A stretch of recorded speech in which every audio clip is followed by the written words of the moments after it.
Welcome live from Fort Apache on Capitol Hill in our nation's capital. It's Thursday, the 19th of March, the year of our Lord 2020, and you are part of War Room Pandemic. Remember, go to hashtag War Room Pandemic to become part of the show. On the John Fredericks Radio Network, on americasvoice.news, the streaming service of the Trump Revolution, now on Dish 219, on Newsmax TV, and in Chicago on FM 99.1 and 103.9 in the Chicago suburbs. Also Nexus.org and IRRS. Throughout the world, reaching 250 million English-speaking people in Africa, Latin America, Northern Italy, Russia, Asia, South Asia, India, Indonesia, and of course, later in the day, subtitled in Mandarin on G News, where they blow through the firewall to the VPNs to inform the people of China of their struggle for freedom. We're going to get into all that today. It's so much going on. Remember, in this crisis, you have a pandemic, which is as President Xi says, the virus is a demon, and we cannot allow this demon to hide. It's also an economic crisis, and now it is a financial crisis. And as Donald J. Trump, the 45th President of the United States, a wartime president, says nothing is inevitable. What does that mean? Human agency, human action is going to get us through this like it's always gotten us through. But you got to get up on the horse and you got to roll. Today, the President of the United States, I shouldn't say the President of the United States. Right now, it's a press conference or a presser down the Brady Room at 11 o'clock. We assume the President's going to be there. Some announcements on FDA, on some FDA issues, and we're going to have the one and only Jack Maxey in a little while go through that. But I want to talk about, there's so much going on, and particularly overnight in the global capital markets. The financial crisis, remember, one of the reasons we focus so much on the financial crisis is now we have a contagion that is spread throughout the world that at the end of the day may have as big a part of your life as the pandemic itself. And we have it literally across all asset classes in the world. Both, I think, a liquidity issue and now a solvency issue of both hedge funds and companies. Market today, Dow Jones Industrial is down around 19,000. Really have given up all the gains, $10.5 trillion, I think, from the Trump revolution the last 3.5 years. The reason this is important, and look, we're trying to get beyond panic. The only thing you have is fear itself. But ill-informed complacency is not going to help you. So when these markets go down, remember, the principal owners of these stocks are the pension funds. You know, fiduciaries, institutional investors, the pension funds of the hardworking deplorables. Not just your 401ks, the pension funds too. That's why we watch it so closely.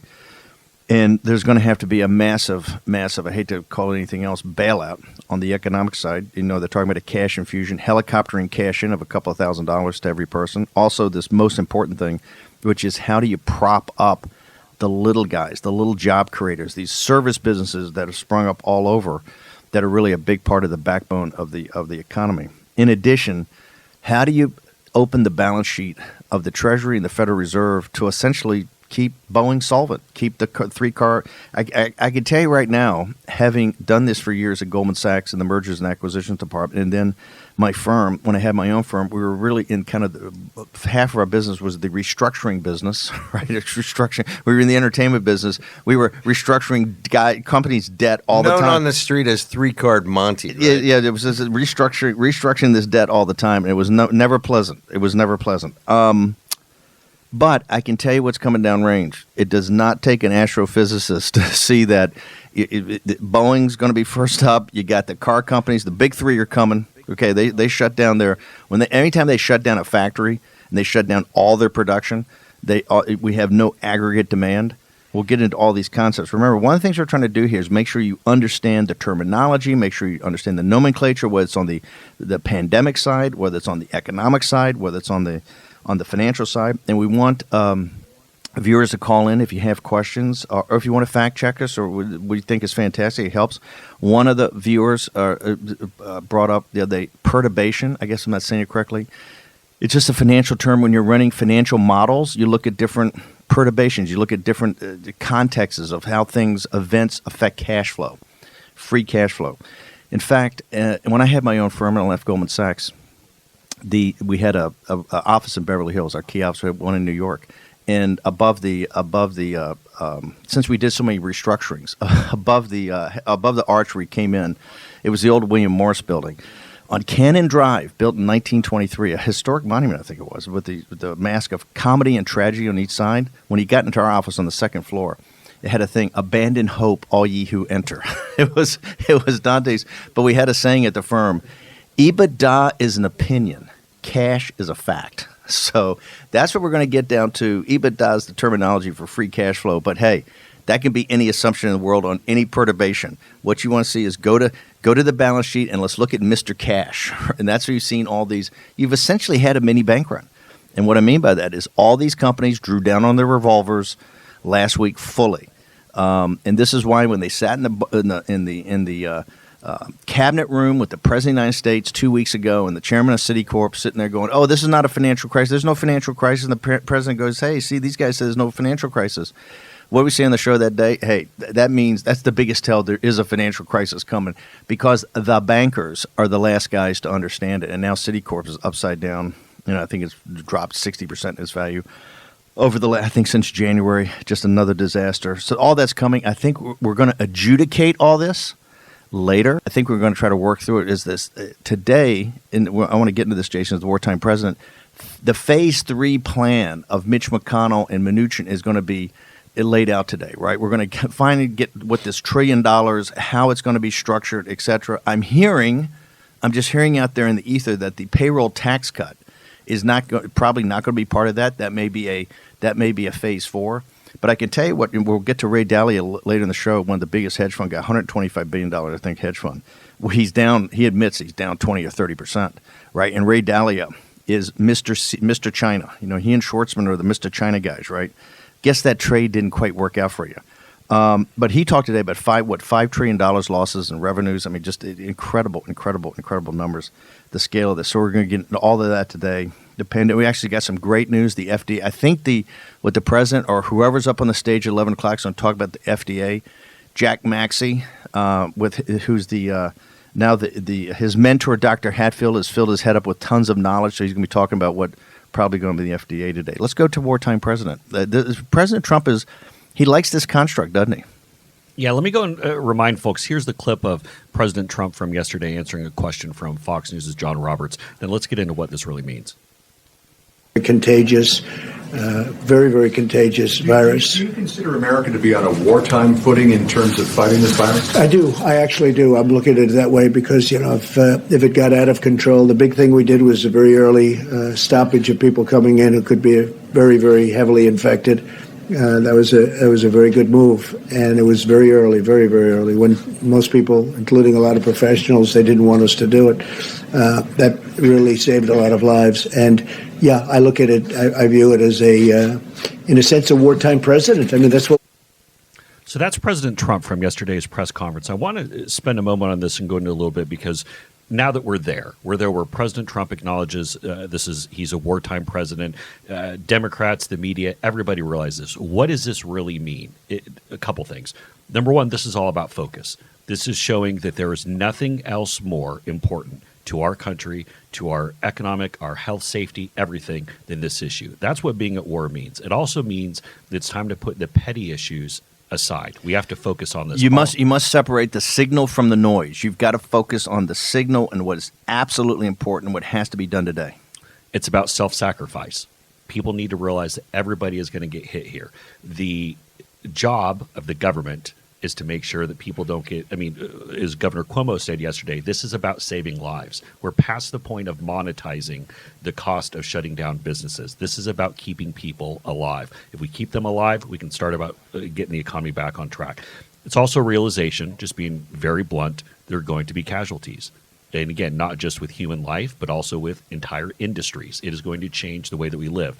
But also means that this is the time as a country for us to rally and come together to realize we have a common opponent. This isn't about Republicans. It's not about Democrats. This isn't about scoring points or owning the libs. This is about all Americans standing together. So it's one of the reasons we've been highlighting Governor Cuomo. We think he's doing an excellent job. As an executive, don't agree with all his politics, but he's stepped up into the breach here and been a real leader and really helped President Trump, I think through some of the issues between state and federal government.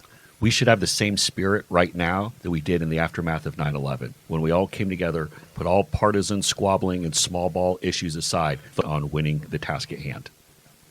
So, how do you do that?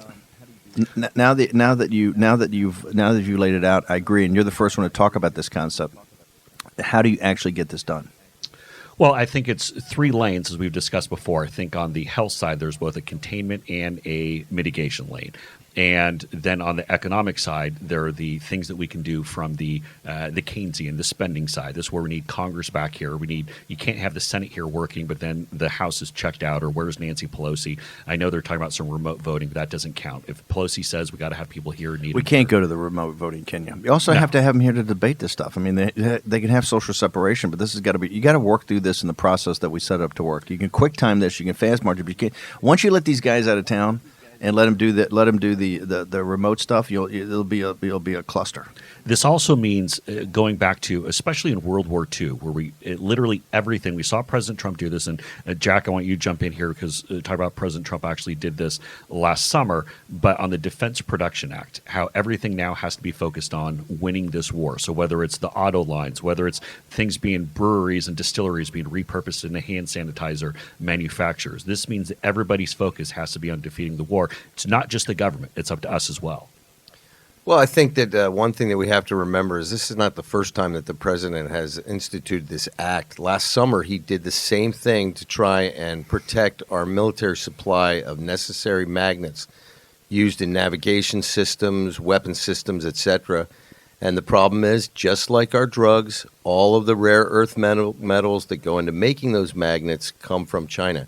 So this is a president who's been on top of these things. I think it's important that the American people realize that this act is really precisely focused on providing the necessary means to defeat the virus. So I don't think they're going to start making tanks to patrol, a virally impounded city. They're going to use it to try and repurpose things like breathing systems on military aircraft so that they could turn that into perhaps ventilators in hospitals. They're going to use this to repurpose production lines. Well, Tesla already stepped up, and Ford and the big three have already stepped up and said, hey, if we need to start making ventilators, we need to turn some production lines over. And I think this is great. One, they want a little business, but number two, that's a kind of American can-do attitude, right? And speaking of that, I think there's also an important point here. This isn't just the Teslas and the GMs and the Fords. This is about all of us as individuals. And there are a lot of people right now who maybe work in the restaurant industry, work in the hospitality industry, who aren't going to have food in the next couple of weeks. It's upon all of us to reach out and help our fellow brothers. Well, we've seen that. What is it? These and people got to get ahead of this because the unemployment numbers that are coming in, the people applying for unemployment, these numbers, I'm telling you, they're massive. They're going to metastasize, and the administration has to get in front of this. I know the president was last night was saying, hey, the Mnuchin number's not right, but that was people are talking about that level of unemployment. That's where you got to get in front of this. 281,000 weekly jobless claims this week. That's a big number, folks. That is huge. That's massive. Okay, we're going to take a break. Look, one of the reasons we've done the War Room for several months is to get you ahead of the curve and to build a community. Hashtag War Room Pandemic, and you can say anything. We try to learn. I hear all your stuff about don't cut them off. That's why I'm doing monologues now. See, payback. So give some more great comments. Okay, War Room Pandemic live from Breitbart Embassy on Capitol Hill. We're going to turn in just a moment. War Room Pandemic with Stephen K. Bannon. The epidemic is a demon, and we cannot let this demon hide. War Room Pandemic. Here's your host, Stephen K. Bannon. Live from Capitol Hill, Washington, D.C., episode 56, now with over 4 million downloads. It's 2:28 and a wake-up. Yes, we do have a presidential election this year. Get to all that later. We've rolled the 2020 show into pandemic because this is all that matters because everything's all tied together this anyway. Okay, he's a wartime president. He's going to get up there at 11 o'clock. We're going to have Jack Maxey in a second. But this is what the administration has to get in front of for the American people. You're starting to see it. Already these companies, they can't hang on to it for a lick and a promise, right? They got to know that something's there. You're starting to see, and I see this in New York City. We remember every afternoon at 5 o'clock you see AM 77 and picked up on John Fredericks and America's Voice. I want to thank the teams there, our production partners. We do a New York City basically centric show because New York City is kind of the world capital of capital markets, media, industry titans. And it's so important what's happening there, right? But I can tell you already the small businesses, the backbone of the Trump movement before the manufacturing jobs come back, they're already starting to let people go. And you can see that right now in these jobless claims. Also, you brought to my attention some disturbing news from Central Florida. Yeah, and this is really popping up all over the country. I mean, there's an article that popped last night in Fox 35 in my former hometown of Orlando, and the headline, "Hundreds line up at Central Florida food bank after coronavirus leaves them in a pinch." We're seeing a story in the Washington Post from day before yesterday. Food banks are seeing volunteers disappear and supplies evaporate as coronavirus fears mount. Food and cash donations have sharply decreased, even as the logistics of feeding the hungry have become more complex. And so this is everywhere across the country right now. And I can only imagine what New York City is going to look like with all these hospitality and bar and restaurant employees being let go. And to be clear, when we talk about this, why we talk about the wartime, because in wartime, you have to help your neighbor. You have to help people out. And for some of these folks, this isn't about a 401k that they're worried how long they're going to have to work. I already know I'm going to be working until 80 if I even make it that long. But this is about how do you put food on the table next week for a lot of people. This is serious. That's the short term. Look, this is what we're all over, is try to get ahead of that. But you got to remember, and that's what we'll adjudicate this later, but everybody listening to this show that's under 40 years old, 50 years old, you're going to work until the day that you go to your just reward. There's not going to be any retirements. That's a brutal reality. Okay, I know I'm Dr. Doom and Gloom. Okay, I got it, but we're going to give you a little taste of the sunlit uplands. We're now going to turn to Jack Maxey. The president, this FDA thing didn't really happen yesterday. It's supposed to happen today. We're not guaranteeing this is what it's about. We think this is about, but even if it's not, there's some real things that are brewing here. Both lessons we're learning from South Korea, right? We can see the lessons from Italy, and we're trying to get those implemented. You can also see the lessons for South Korea, but there may be a big announcement today on FDA. Jack, you want to take it? Well, there have been two retroviral drugs that have shown promise in the treatment of the coronavirus. The first is a drug by Gilead Science called Remdesivir. Remdesivir has been in the news as a potential treatment. It has been used quite successfully. One of the top doctors out of the hospital treating patients in Seattle has come out and stated so in New York Times that if I were sick, that's the one I would want to get. Now, they're doing a study out there, proper blind study. Some are getting it, some are not. Some are getting it on a compassionate basis, and it seems to be quite effective. Now, they have not published the final results. The other drug that is also potentially very, very successful is a drug called chloroquine, or in another compound, hydroxychloroquine, which seems to have a little bit better absorption for people. But chloroquine is a 50, 60-year-old drug developed to suppress malaria. And one of the wonderful things, and I hope this gives people hope, chloroquine is well distributed throughout the third world. It is a first-line drug, particularly in Africa, so perhaps there will be stockpiles of that there that could help suppress the spread there. Last night you saw on TV there was a lot of talk about a study that came out of France. A doctor did a test on 26 patients using hydroxychloroquine. All of them recovered. All of them had a reduced period of illness, and with information out of South Korea that the chloroquine can actually suppress the amount of time in which you are actually able to infect other people. One of the potential great uses for this drug would be as a prophylactic for our medical personnel who are going to be most likely to catch this disease and who we need more than anyone else right now in the country. So these are some positive things that we can look at, and if we want to talk about a specific study where they did use Remdesivir, which should give you an idea of where we're going, they did a study, I believe it was 1,500 rhesus monkeys out at a lab in the Mountain West, and they infected the monkeys in 3 groups of 500. One was a control study. We're given the SARS virus, the original SARS virus, which is the sister of this SARS virus. And all of those monkeys behaved as one would expect, high mortality rates, yada, yada. The other 2, on the first day, they gave them Remdesivir. On the second day, they inoculated them with the SARS. On the And then the one group, they gave them the SARS, and the next day gave them the remdesivir. All of those monkeys survived. So there is great promise out there. I think there was a lot of unfair criticism yesterday in the media going, oh, why didn't Dr. Blix come clean on this? You know why? Because she's a scientist and the peer reviews are not completed, and we have enough chaos in this world right now without sending everybody rushing to their pharmacies. But one thing that I do think should make people feel positive is this is going in the right direction, and American science and global scientists can, I hope, achieve victory in this. So keep your chins up. Why do we anticipate that that's what the 11 o'clock's about? Because they didn't really get into it yesterday?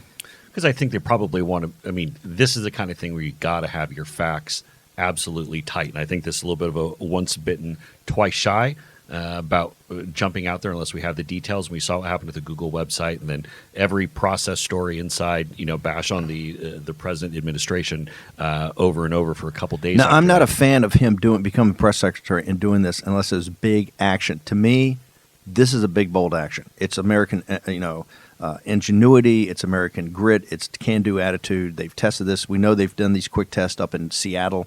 People have to volunteer for it. This all volunteers. I think it's that the administrators say the FDA, which I'm not saying is wrong. They got a process, but you can pull some of those things back for the emergency because you're in a wartime situation. And also, they're sort of forced to respond. I don't know if anyone listened to our show yesterday. We sort of broke a story that Bayer, the German drug manufacturer, is already preparing to give a massive donation of chloroquine to the United States government as an act of friendship. So I think this sort of preempts the fact that now Dr. Blix is probably going to have to talk about this. But as we're dealing with this pandemic, sometimes you're going to hear things late. This is a war, and not all information is for public consumption every day. Right. So if this is and people should know there's a lot going on. These guys Right. are working 24/7. Men and women are working 24/7. And we're talking to them, and Right. We're very impressed with what they're I doing. want to go to the second. Isn't it? Don't you add zinc or don't you take zinc at the same time? We're not doctors. Like, we don't give stock advice. All we try to do is get the concepts out there so you can wrestle with it and go In online. one of the Korean studies, they were providing zinc too. You have to remember, a lot of this was done early on out of an act of desperation. The Chinese literally tried hundreds and hundreds of retrovirals. Unfortunately, the Chinese methodology makes it quite hard for us to accept their findings. Go into the retrovirus for a second, because I think people have to understand that, in all likelihood, we have no earthly idea whether they're going to get a vaccine or not. They talk about 3 months. The president says This is true. We don't have look. The great thing about this story, inextricably linked, we don't have a vaccine for SARS yet. And if you know from last night's show, those of us that have hung around Asia enough understand the specter of SARS is nothing like you think here. If you mention SARS in Hong Kong or in China, and that's why when SARS hit years ago, decades ago, it had a lot more people left this planet than they put out, because you mentioned SARS and all of a sudden they're like, whoa, SARS. They lock it down just Not on a that. laughing matter. Not a laughing matter. People Well, that's literally why- will disperse. Exactly. That's why this is COVID-19 instead of SARS novel coronavirus -2. You're absolutely correct, because that would freak them out more. But my point is, there's still no vaccine for SARS. There's no vaccine. Fauci and Birx both come from the same line of work. They're the two guys that have been on AIDS, HIV, Yeah, I was gonna for say. 30 and 40 years. These are the two of the most dedicated people. And she's warning now about HIV people being susceptible to this because of the immune system. There's no, obviously, vaccine for AIDS. There are therapeutics, and that's why I think that's the leading thing people got to start thinking about. And this should give us some sort of positive context here, because think about it. 30 years ago, we thought that AIDS was a death sentence. And now with the retroviral drugs that they're using for HIV, people's lifespans are basically normal. And when we talk about the retrovirals here with the SARS novel coronavirus 2, the Wuhan flu, the CCP pandemic. It's the official title now is the CCP Wuhan virus. CCP Wuhan virus. Anyway, I mean, as we think about this, I think that,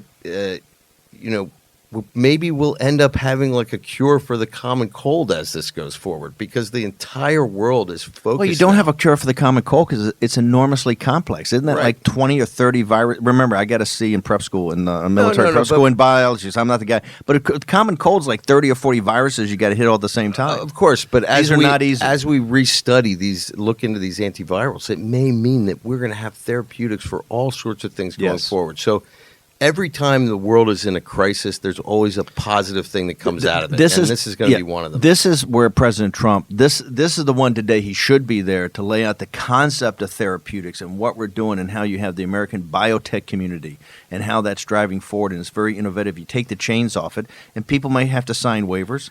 And I think there's an important point here when we talk about the wartime presidency. It's not just delivering the bad news. That is an important part of it. You have to be straight with people. You got to give them the realistic. It's also to inspire hope. There's a big difference, though, because I don't want all of our media matters folks who get all spazzed out on tone, like, oh, it needs to be consoling, it needs to hold people's hands. There's a difference between holding people's hands and giving them hope and saying that we're charging in a common direction. That's what people want to see from President Trump, because you need that uplift at a time like this. Okay, hashtag War Room Pandemic. Also go to our site, pandemic.warroom.org. Jack Maxey, Greg Mance running the operation. We're going to take a short commercial break. We'll be back in a moment. War Room Pandemic with Stephen K. Bannon. The epidemic is a demon, and we cannot let this demon hide. War Room Pandemic. Here's your host, Stephen K. Bannon. Episode 56, live from Capitol Hill, 19 March, year of our Lord 2020. You're in the War Room. Make sure you go to hashtag War Room Pandemic. One of the things, we make the show ubiquitous. I mean, right now, it's playing all over the world. People listen to this in India. People listen to this in Southeast Asia, Indonesia, Latin America, Paraguay, everywhere. Okay? We have many different platforms to distribute this on, and we want one of the key things on hashtag War Room Pandemic. If you see a problem with one of the platforms, put it up right away. We get on it. We get the engineers on it right away because we're on so many different platforms: Facebook, Core, YouTube, AVN, everywhere. That the John Fredericks show. That we want to make sure that you're getting it in every way that you want to see it or listen to it. I want to go back to there's so much breaking news. By the way, when the president comes up at 11, we will be covering. We'll be covering that. We'll be here, but we'll be giving you the basic updates if you can't get that. What's happening? We think it's going to be these FDA announcements. Could be some others. Remember, phase 3 on the financial side is going to take place today. We're going to have an update of that at 5 o'clock on WABC. You can also get that on John Fredericks, America's Voice. The ubiquitous platforms you're on. We're going to have an analysis of that. That's going to be a big fight. I have told people, my recommendation is they got to power through that this weekend and be ready to vote and show markets they're ready to go Monday or Tuesday. And that's going to be a massive lift. And already you're seeing, I think, some very helpful observations from Josh Hawley, from Marco Rubio, from Tom Cotton, that, hey, if this thing's going to happen, we can't have these companies that for years did stock buybacks and didn't put their stuff in capital equipment just kind of skate here. So there's going to be all kind of, I think they're going to be going 24/7. I hope they're doing social distancing in the Senate and in the House, because this is going to get pretty intense this weekend. We're going to give you all the details for that as we get. We kind of know the outline. We know some details, but I think we want to wait till this thing's more publicly announced. I do think that Majority Leader McConnell is focused on the right things. I think we're going to get a package. I do believe that the two big things, the massive, I think, allowing the balance sheet to be used to basically backstop a lot of these companies, which has never been done before. Pretty radical idea. Basically use the balance sheet of the Treasury Department and the Fed. This was in the op-ed piece by Bernanke and Yellen yesterday in the Financial Times. Kevin Warsh, who I think is one of the smartest minds in the country. He was the cover bid on, I think, being the head of the Fed.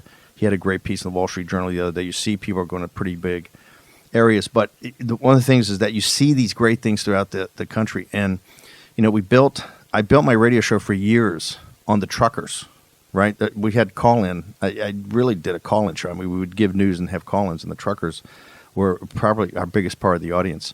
And there's some good news about the truckers, is it not, Jack Maxey? Yes. Well, I mean, I don't know if it's good news, but these guys are the people who bring everything that we need around the country. And they're starting to find some troubles. There was an interesting article in the Wall Street Journal, I think it was published late last night. I don't sleep if it's not apparent. And the truckers are starting to find little troubles. Like, for example, Pennsylvania, out of abundance of caution, has shut down all their rest stops. So if I'm a trucker driving across Pennsylvania 300 miles, I might not have a place to pull over and rack for a couple hours. The other thing is that they're finding that because of the social distancing measures that people are trying to impose in a sort of ad hoc fashion around the country, the truckers are having a really hard time sometimes getting to use restrooms, things like that, in some truck stops. And we're seeing this around the country now. The truckers are making a plea to the various states to sort of try and organize a standard for truckers that have to cross across state lines so that these guys can get in there and deliver the vital goods, things like food and replacing all that toilet paper that the early purchasers went out and got. And this is not in any way for us to imply that there's a crisis in supply. It's just to show that there are little systemic things that begin to take little hits on the chin. But the good news in the story is the truckers are out there, and they're like it's like the old thing of the post office. They're going to deliver. They just need adjustments. You need adjustments from the state regulations. But I'm telling you, these men and women, the long haul truckers, and also the guys that are taking in from the distribution plants. This is the backbone of America. These are the deplorables. This is that foundational element, one of those foundational elements that's built this country. Right, and think about it. These guys are kind of brave, right? The rest of the country is like sheltering in place, and these guys are willing to hop up into their big rigs and drive across the country to get your butter, eggs, and bacon. So these guys deserve our support, and I hope that the president and the National Transportation Authority can define some way so that these guys can keep operating efficiently. And we're putting a shout out there. If Jimmy Hoffa wants to come on the show and talk to us about how the Teamsters are going to help save America, we'd love to have him. He's post number 43 at the Giants State in Meadowlands. Just kidding. Let's go to now Ray Dalio. And Ray Dalio, this is perspective. I know we introduce a lot of Wall Street names to you, but first off, you guys should understand, should know these names or eventually know these names. Ray Dalio, Bridgewater, $125 billion hedge fund, kind of an odd duck. He's got his own management style. He always pontificates about what he does on management. He has taken. He's pro, not just pro China. He's pro CCP. He and Schwartzman, these other guys, have been the big cheerleaders for this regime for many, many, many decades. And he is on the wrong side of this trade. He didn't say, he's admitted it. He did not sound. It's one of the big rumors in Wall Street. One of the things about this deleveraging, the reason every asset class in the market keeps getting hammered, is that you have a number of these big hedge funds that are just throwing up, the bad stocks right now with this high leverage. I mean, you're seeing forced liquidations, and that's when you start having meltdowns. Ray Dalio, he admitted that. I think he's 20 or 30% down. Right now, that's pension fund money. Also means the guys at Bridgewater are going to be working for a couple of 3 years for free. Right? It's not. The carnage on Wall Street is pretty horrific. But he was on CNBC today, and I thought did a good job of putting a frame on how you have to think about this. Let's go to that clip. Of money. We estimate right now that the corporate losses would be in the vicinity of, in the U.S., about $4 trillion. Globally, probably about $12 trillion. Say that again, $4 trillion in the United States, $12 trillion globally. That's with a T? That's right. So the size, there'll be big losses. And those are corporations. There'll also be individuals who have very big losses. And individuals who can't afford the shock that they're going to have. Those are numbers that will get your attention. Right now we have both valuation collapses and then you have losses of revenue. Remember, just to keep this in mind, you have a pandemic. On top of that, you have an economic crisis. That economic crisis is all the short-term and intermediate-term stuff of hotels and the small service business. Then you have the systemic, the deeper things, the supply chain. It's the reason they signed this Defense Production Act the other day. Defense Production Act, Navarro and the guys, that automatically kicks in certain things we can start doing on masks and other things to start doing it here, and it frees up resources. But then you have the deeper systemic issue of this globalization project where everything's made in China, all our manufacturing. It's one of the reasons that we are now this kind of service economy, right? Particularly this kind of intermediate and small service economy that's really predicated on something getting done. And when that something getting done goes away, you see the collapse. When Boeing is getting ready for bankruptcy, that goes away. When the orders get cut, it's not the company's going to go away. The capitalization will be changed. Or the automotive manufacturers, when they shut down all the production lines, shut them down, that manufacturing base, then the service economy starts to collapse. One of the things you're seeing, we're going to get into this in the second hour of the show, this now up in your grill fight between the Chinese Communist Party and the U.S. government, the United States of America, is going to continue on. This is at the heart of what this is about. And you're only going to see that deeper and deeper. But for you out there, the last part's the financial crisis. That was predicated, and we talked about in the show 5 weeks ago, that this thing was going to lead to a financial crisis. They sat in the cabinet room with the President of the United States 2 weeks ago, the big banks. Chairman of Citicorp looks right at him and says, we don't have a financial crisis. That was a quote. The president repeated that. We don't have a financial crisis because the head of Citicorp told me. The president got bad advice from a guy who didn't know what he's talking about. Okay, just didn't know what he's talking about. Now we're in a worldwide financial crisis. Right now we have every asset class. You stay up all night and you just see they're just throwing this stuff, up. One of the things about John Childs, when we had him on the other day about Federal Reserve of the central bank putting up money for basically to protect or to be some sort of foundational element under the equity market. It was just announced last night that the Central Bank of Japan, which he uses as an example, and which Jack Maxey uses as an example. A poor example. $3 trillion of losses. $3 trillion of losses to the pension, to the central bank. Now, the question gets to be, if they hadn't have done it, how bad would the Japanese? I mean, the Japanese, and remember, these stocks go down. It means they can raise. It's tougher to raise equity. It's tougher to get capital. It means fewer jobs, fewer production. So that's why this stuff's all inextricably linked. We're trying to deconstruct it for you. The proposal that's going to go up today is a economic proposal that's trying to fuse cash into the system. You have a couple things going to happen. You have helicopter cash, right? And that's just flying over and dropping everybody $1,000 or $2,000. How we don't even know how that's going to happen right now, right? Then you've got the other aspects of it, which are how do you get loans or how do you keep these businesses, the small businesses in business, and then you're going to get down to the initial part of what, let's call them bailouts. That's what they are, and they're already. Well, are they? Well, for some of these companies, you could say bailout, and I think we do need to have a distinction here. When we talk about the financial crisis, 2008, 2009, there were bailouts because companies had made bad decisions. They've made bad decisions for, again, the home lending crisis of giving people who, no money down, pay like, you can buy, get McMansions, people who, are making like $50,000 a year getting McMansions. This is different. I think this is whether you want to use a life preserver or a lifeboat or something of. Come to Papa. Keep coming. I'm going to bring you all the way in here and then cut it off and come on. Keep going. But a bailout to me implies that you are rescuing someone from bad behavior. Right. And now some of the companies that we're going to go after or that we're going to go and help have made some bad moves or probably over-leveraged, things like that. I agree with you. You're absolutely correct in that the initial shock of the drop in aggregate demand, which is the airlines, it's not their fault that we lock down everything and nobody's flying and it's completely dropped. So all the planes are parked. In JetBlue, we know even JetBlue drew down $1 billion on their facility on Friday.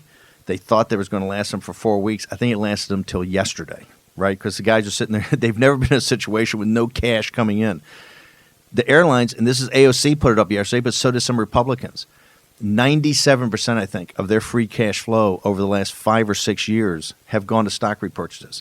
This is going to get back actually to this debate we had on the original Trump tax reform. And, Gary Cohn was on today. Gary Cohn and Mnuchin at the time were 100%. They could do the stock repurchase. They could do the dividends. I fought that. I said, hey, this has got to go into capital equipment, particularly if you repatriate this cash. If you go into capital equipment, you're going to have a renaissance. I'd lost that fight. Right, and they won it, but now we're back to the point, particularly the airline industry is the first one up. The first two they got to deal with, one is Boeing. You have to go Boeing. Boeing is one of the best companies in America, best high-value added jobs for working-class people. You got to deal with Boeing. But the airlines are coming up. It looks like the airlines is $50 billion. The bailout or the guarantees for Boeing are going to be $60 billion. But the $50 billion, the question gets to be, where's the cash that should be on the balance sheet? And what you did, and this has to be analyzed. That's what I'm saying. They're going to be working 24 hours a day, and this is not going to be without a fight. And this is not the Rand Paul, I hate everything.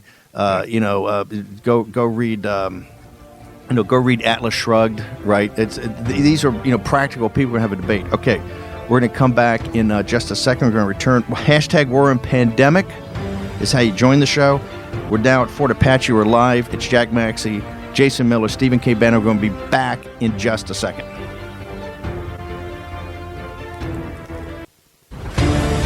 War Room Pandemic with Stephen K. Bannon. The epidemic is a demon, and we cannot let this demon hide. War Room Pandemic. Here's your host, Stephen K. Bannon. Episode 56. We're live back on Capitol Hill. I want to turn to some. We got a couple minutes here to end the show. We got a big show in the next hour. President Trump, we think, is going to be up talking about some major developments in the FDA. We will cover that live in the next hour on all of our distribution platforms. Also want to look, we're everywhere. Of course, the internet link is up and down sometimes, so I know sometimes the show drops out. That's where you can always go later in the day when we get it up. I'll go on the podcast and listen to it. Your favorite person, Rick Wilson. Yeah, so I don't have any real formed opinions on Rick Wilson. You got to go pretty far in the woods to hit my tripwire because people say so much stuff about me and others and you and our movement and President Trump. It kind of like you and I just goes off. But every now and again, there's one that you sit there and go, "This is outside the bounds of decency." And where are the people that should keep this under control in the established order? Right, and so Rick Wilson, scumbag. Took a real big shot. Who is he? So exactly, right, because he's a total loser. Literally, so he is a Tallahassee-based political consultant. And I use that term very loosely because when he goes on CNN and MSNBC, they list him as a consultant for Mayor Giuliani's 2000 Senate race. Now, many of you at home listening might be like, well, wait, Mayor Giuliani didn't run for Senate in 2000. He thought about it, but ended up not doing it.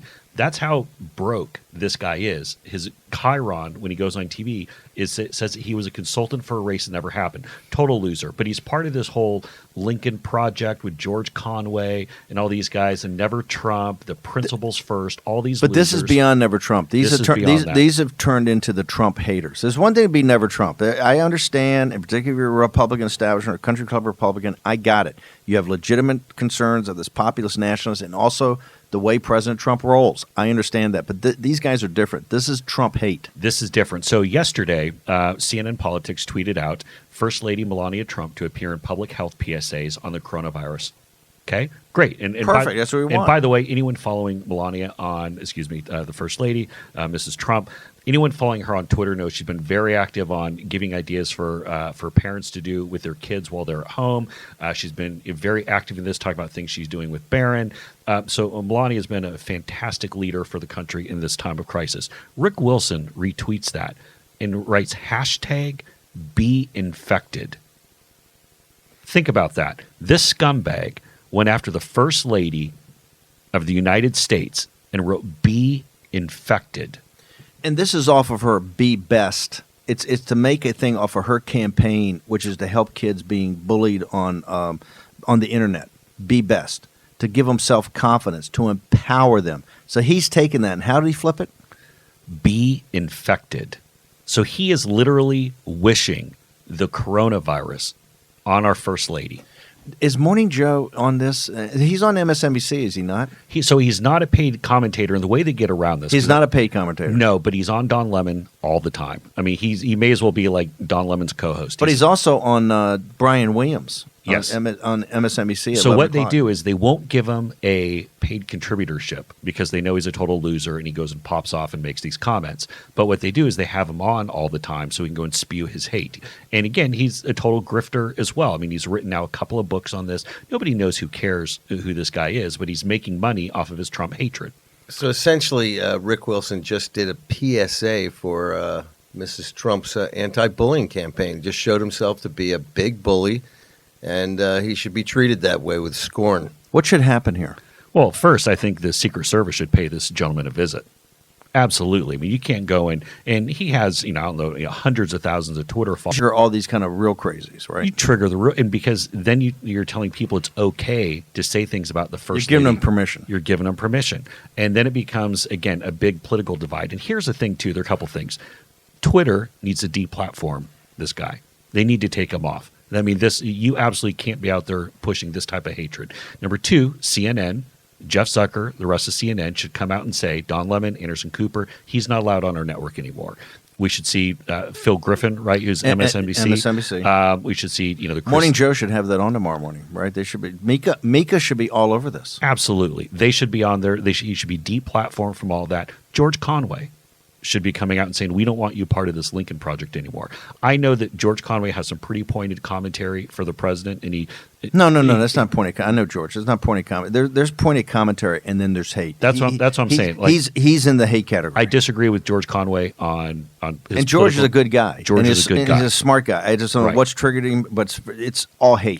George would never think this is okay. 100%. Never. Where's George Conway tweet anything that condemned him? It's because where's these Lincoln Project guys? Isn't that Crystal and the whole crowd? Where are all these? It's really they're our betters. Right, the Trump movement is all these kind of unprincipled losers, right? Grifters, losers, all that. They're our betters. Is Crystal part of that? Where's all the Lincoln Project guys? Does anybody come out and condemn that? Nope, I haven't seen anything. Crickets.